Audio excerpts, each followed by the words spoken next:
مساء الخير. ده انبوكسنج وريفيو لترمبة مية ماركة ناب، صناعة كورية بتنفع للكروز. الموتور الجديد من 2014 ل 2017، وكمان موديلات اوبل الاسترا. تمام. شركة ناب هي شركة كورية، ميد ان كوريا زي ما هو واضح قدامكم. في السوق حاجات اسمها ناب صيني، مفيش حاجة اسمها كده.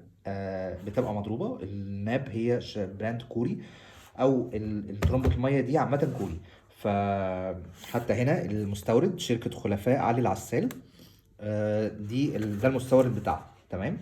ده البوكس بتاعها بيجي ازاي، ودي الموافقات اللي جايه عليها للترمبة المية دي، الايزو والاي اي تي اف. تمام. وده البوكس زي ما احنا قلنا هنا عليها العلامة المائية وميدين كوريا. تمام. لو فتحنا العلبة هنلاقي جواها الترمبة. تمام. بتيجي طبعا في كيس ده متبرشم مقفول، يعني الكيس هنا مقفول متبرشم. بس دي الترومبة اهي. تمام. بيبقى طبعا مكتوب عليها ميد ان كوريا والاسم البراند اللي هو ناب. تمام. عشان برضه نوضح هنا، هو ناب اختصار نيو اوتو برسيشن كومباني ليميتد. تمام.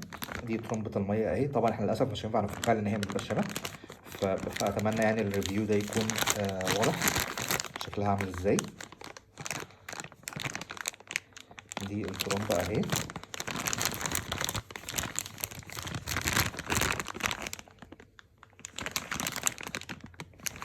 وبيجي معاها كمان في العلبة الجوان الكاوتش بتاع ترمبة المية. طبعا دي هتلاقوها أصلية وبضمان الوكيل من على موقعنا zitandfilters.com.